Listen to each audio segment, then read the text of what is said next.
धन्यवाद कृष्णा जी, अध्यक्ष जी, अभय दुबे जी, हमारे तमाम साथी, राजेश राठौड़ जी, पासी जी, ज्योति कुमार सिंह जी, अगर किसी का नाम रह गया तो माफ़ भी कर दीजिए। बिहार जनक है सत्याग्रहों का, क्रांतियों का। आज 74 साल हो गए शहीद भगत सिंह, सुखदेव और राजगुरु की फांसी को, 23 मार्च। उनको नमन करते हुए आपका ध्यान, और कल ही हमने 113 साल बिहार की स्थापना के, आपका ध्यान ले जाता हूं कि पिछले 20 साल में बिहार के साथ कैसा धोखा हुआ। बिहार के लोग पलायन को मजबूर हो। नौजवान में टैलेंट की कोई कमी नहीं, लेकिन उस टैलेंट की उपयोगिता बिहार में नहीं। ये काम सरकारों का होता है। अभी हाल ही में सीएजी की रिपोर्ट आई। सीएजी की रिपोर्ट की आजकल चर्चा कम होती है, संसद में तो होती ही नहीं है, विधानसभा में होने नहीं दी जाती, टीवी पे होने नहीं दी जाती, इसलिए हमने सोचा यहां जरूर करें। नीतीश कुमार जी के स्वास्थ्य को लेकर हमें चिंता है, लेकिन बिहार के स्वास्थ्य की हालत उस सीएजी रिपोर्ट में आपके सामने आई। आधे से ज्यादा अस्पतालों में स्टाफ की कमी है, डॉक्टरों की कमी है, नर्सिस की कमी है, दवाइयों की कमी है। 86% कमी है एक्सपर्ट्स में, जो विशेषज्ञ डॉक्टर्स होते हैं। आप प्राइमरी हेल्थ सेंटर में जाइए, किसी सरकारी अस्पताल में जाइए, दवाई नहीं है। यह सीएजी रिपोर्ट कहती है, कांग्रेस पार्टी की नहीं है ये रिपोर्ट, ये सीएजी की रिपोर्ट है।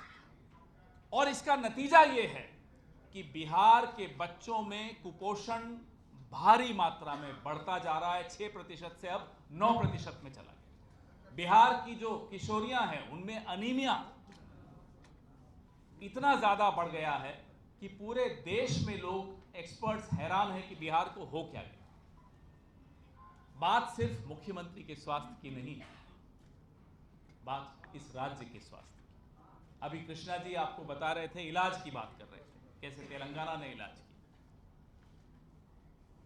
बिहार चाहता, बिहार की सरकार चाहती तो वो इलाज बिहार में भी संभव था, लेकिन उस इलाज को रोकने से पहले एक्सरे को रोकने की कैसे कोशिश की गई। सुप्रीम कोर्ट तक में हलफनामे डाले गए कि कैसे ये जाति जनगणना को रोका जाए। जाति जनगणना हुई, लेकिन उसके बाद सब कुछ रुक गया। नीतीश कुमार जी चाहते तो इलाज शुरू हो सकता था, आरक्षण की सीमा टूट सकती थी, लेकिन वो नहीं हुई। तेलंगाना ने करके दिखाया। और बिहार, जो कि हमेशा दिशा दिखाता है देश को, इस बार भी दिशा दिखा सकता था, चूक गया। बिहार नहीं चूका, बिहार के मुख्यमंत्री चूके, बिहार की सरकार चूकी, और एक षड्यंत्र था भारतीय जनता पार्टी और जेडीयू का, जिसके तहत, जैसा कि कृष्णा जी ने कहा, कि इलाज नहीं हो पाया। और अगर अब बिहार को बदलना है तो बिहार की सरकार को बदलना है। सरकार बदलो, बिहार बदलो, ये नारा आज हम यहां से दे रहे हैं। उसके बगैर बिहार की किस्मत बदलने की कोई चांस नहीं दिखती, कोई लगता ही नहीं है, कोई उम्मीद ही नहीं है कि बिहार की किस्मत अगर सरकार बदले बगैर बदली जा सकती, नहीं बदली जा सकती। कांग्रेस पार्टी के पास ठोस विजन है। कांग्रेस पार्टी के पास हर वर्ग के लिए एक विजन है, एक प्लान है, एक रोड मैप है, नौजवानों के लिए है। जैसा कि मैंने कहा कि कोई ऐसा वर्ग नहीं है जो आज पिछले 20 साल के कुशासन से अपने आप को ठगा हुआ महसूस नहीं कर रहा। हर वर्ग के लिए हम अगर विजन सामने रखेंगे तो बिहार के एक एक नागरिक को समझ में आएगा कि सरकार कैसी होनी चाहिए और कैसी मिली हुई। ये पहली प्रेस वार्ता है। एक सिलसिलेवार हम आपके सामने मैं बार बार कृष्णा जी की ही भाषा को बोरो करता हूं। सिलसिलेवार हम एक्सरेज आपके सामने रखें कि दिक्कत कहां है, क्यों फेल हुई सरकार, कौन से विभाग में क्या हुआ, कौन सी सीएजी रिपोर्ट किस विभाग के बारे में क्या कह रही है। राजेश जी तो असेंबली में उठाएंगे ही, हम आपके सामने यहां भी उठाएंगे। और उसके बाद समस्या तो आपने देख ली, समाधान क्या हो, समाधान भी कांग्रेस पार्टी आपके सामने, आपके माध्यम से बिहार के लोगों के सामने रखेगी।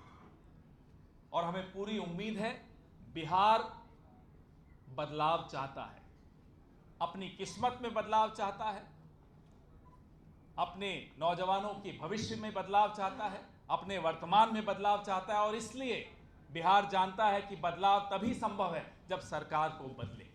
आपके सवाल, तीसरा तरीका निकाला है, वो एक ही सवाल है, मेरे जवाब नहीं बदलेगा। जवाब वही है, सही वक्त कुछ सवालों के लिए इंतजार करना, सही वक्त पे जवाब जरूर मिलेगा। अभी फिलहाल नए अध्यक्ष जी आपके सामने हैं, नए प्रभारी जी आपके सामने हैं, नया जो मॉडल ला रहे हैं यहाँ कांग्रेस को पूरा एनर्जी लाने का, वो आपके सामने ला रहे हैं। कुमार के पीछे क्या स्ट्रेटजी है? सेंटर से स्टेट में भी उन्हें लाया गया, यात्रा कर रहे हैं क्या? अब कल को आप कहोगे कि अभय दुबे जी को यहाँ क्यों भेजा, पवन खेड़ा यहाँ क्यों आए, वो तो कहीं और से हैं। हम सब आ रहे हैं, आपको तो खुश होना चाहिए। और बिहार तो मेहमान नवाजी के लिए जाना जाता है। हम सब आ रहे हैं ताकि बिहार में इस बार ये साबित किया जा सके कि बिहार बदलेगा तभी जब सरकार बदलेगी। हुकुम, आपने अध्यक्ष बदला चुनाव के बीच में, आपने प्रधानी बदला चुनाव के बीच में, क्या वजह है कि अचानक आपको इतने सारे बदलाव करने पड़ रहे हैं? बदलाव तो अभी मौसम भी बदल रहा है। अभी देखो, पहले थोड़े महीनों पहले सर्दी थी, तो सृष्टि का नियम है, सृष्टि का नियम है परिवर्तन। परिवर्तन तो होता ही है, इसमें परिवर्तन से क्या आपको परेशान? आप भी हमारे साथी हो, हम तो चाहते हैं कि हमारी दोस्ती बनी रहे। और बताइए,